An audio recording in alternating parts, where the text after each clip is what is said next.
I'm gonna humbly tell this story. It's been a hard road since Antoinette passed away. Harder than you can even imagine. Just because of the business. It's like we tried to build this thing that was massive, got bigger than us.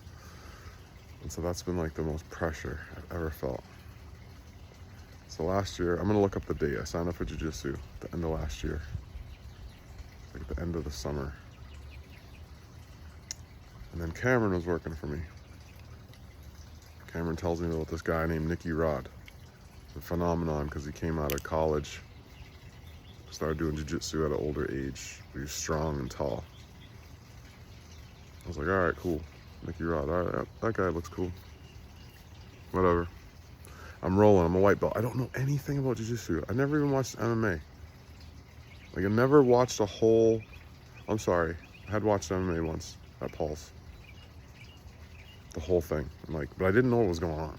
I just see two guys beating each other up. I went from there.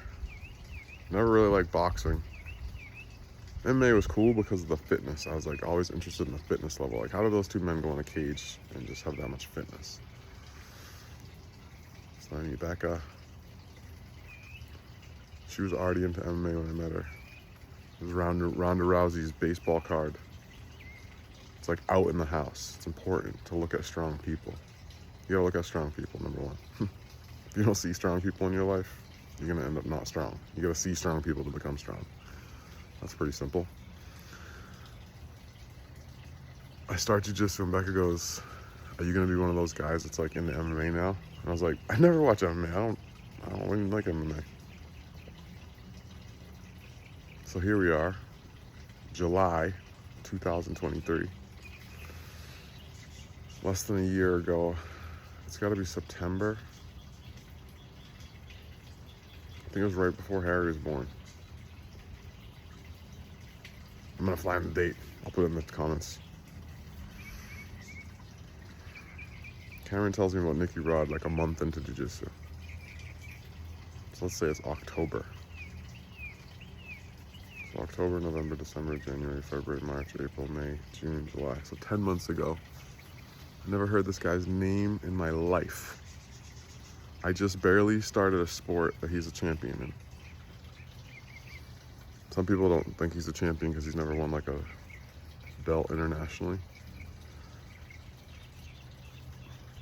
That's just haters, whatever rankings you are. So he needs to win this one more competition. The guy that holds the title is sick. He can't really wrestle right now. So technically he's the top grappler out there that no one can submit in competition. But if Gordon comes back, Nicky will fight Gordon again, you know. They'll fight till forever. Anyway, back to the story. 10 months ago, I never heard this guy's name. And I was like, he looks cool. Like 2 months into the journey, I was like, I can model that. Big guy. And I'm losing weight in jiu-jitsu. I'm losing weight, I'm cutting weight. Because I know the lighter I am, the faster I'll be. Well, here I am at 205, and I wrestled Nicky Rod. I wrestled Nicky Rod at 235. So he's got 30 pounds of muscle on me. But I wrestled him. I went 5 minutes with him in Redlands, California on Saturday. And 10 months ago, I never heard the guy's name in my life. So when you read those books, and they tell you can become anything you want, you can manifest anything. If you believe in it, it'll come true. The power of positive thinking, the power of the mind. I don't know if all the books are true. I read a few of them. Jesus said, ask, seek, knock, you will find.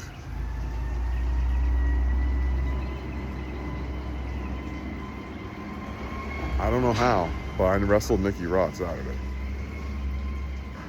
Like, whatever the books mean to you, if you're into personal development, if you're into the Bible, if you're into growth mindset, if you're into any of these old writings, I don't know what part of the world you're in. There's different writings in different parts of the world that are sacred, that mean a lot.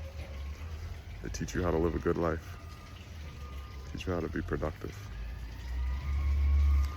If you have good goals and you align those goals with what these ancient texts teach, your life will become whatever you want it to be. So the people that go around and they're worried all day and they're stressed out and they're watching the negative news, they're gonna get more of that. I've seen it time and time again. Time and time again, people get more of what they think about. I said I'm gonna become a champion jiu-jitsu player. I'd never done jiu-jitsu in my life. I was like, I think I'm pretty good at this.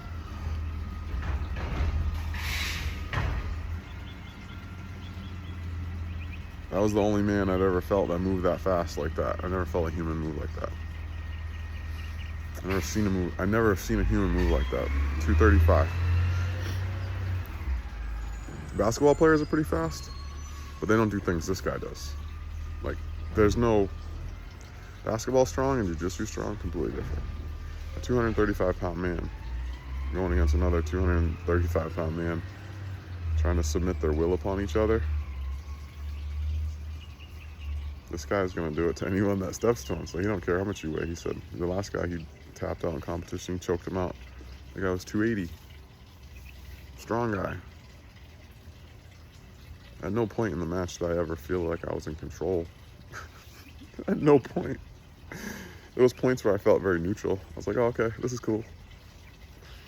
Black belt slayer. His hands are massive. His feet are massive. So he's got these pillars. I used to teach fitness years ago. That was a fun part of my life in Florida, just for a short time. And I was always taught, and I would always teach that if you work your legs, everything else will get stronger. Because the way you stand up is with your legs. And when you look at an athlete like that and you look at the way they move, not the upper body may look fabulous, but the bottom body, the part that moves you on this earth, how are you working that part? How are you working your hips? Where all the power actually comes from, comes out of the hips. So learning about fitness has been this journey. And I try to help everyone I meet. I try. I don't have any secrets.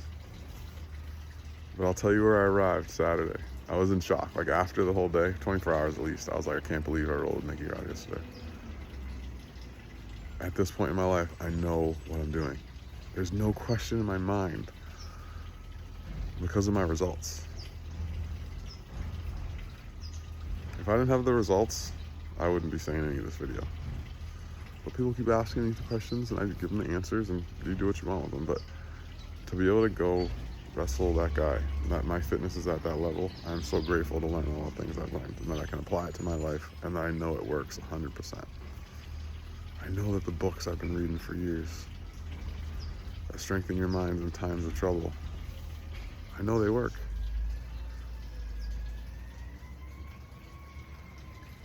The Bible says it's like a two-edged sword that pierces even through to the marrow. The marrow is the deepest part of your bone.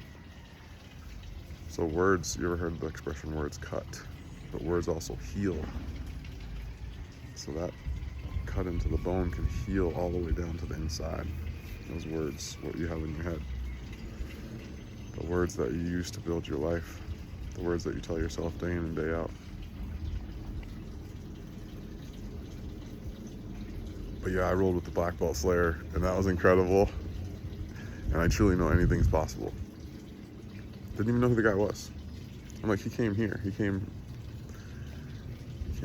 from Texas to California.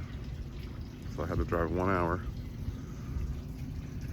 to roll with somebody that gave me in 5 minutes more experience. Like what you learn at that level when you have another human inflict their body upon you, what you learn at that physical level, it imparts your body. So there's visual learning, auditory learning, kinesthetic learning. Kinesthetic learning is the doing, the touching. So in jiu-jitsu, we feel every motion. You're not just watching a screen. So you can learn how to do a lot of things on YouTube. You can't learn how to wrestle a human on the screen. You have to physically feel it. Then you need the resistance, because when the resistance comes in, it changes the whole game. Now you have another person that's not putting nonlinear force on all of your body, and you have to learn how to maneuver around that. So it's like doing dancing, but you're trying to make your partner dance a certain dance. So when you know what dance you're gonna dance, and you're calm and centered, and it's a push and pull, and you know when to give and when to take, when you have that balance, you're unstoppable. I watched the tapes rolling with Nicky, and that he was just in control the whole time. He knew where every part of his body was. He knew what foot, how 1 inch here, a half inch here. He just knew. He'd done it so many times and remembered it and locked it in his body. And then you have the strength element. 7 years of lifting weights to develop that fascia, to get that inner body strong. The muscle and the connective tissue is only part of it. Knowing how to use it. So the muscle memory comes with the repetition of the movement, and the learning, and the doing, and the being in the movement. And if you don't have that repetition, and that knowing, and that being, and that doing, you won't learn the moves. With anything in life, you're never going to be able to do your job to the utmost level if you don't learn all the parts of how it works through your body. How does the brain move the hand? I don't know. How does the mind move the hand? That should be the question, because the brain doesn't actually move the hand. The mind moves the hand. And when you start to understand what the power of the mind is, not just the brain, then you can understand how to move your body through time and space. And when you can move your body through time and space effectively, and you can complete goals and tasks that you put your mind to, then you have the power to create.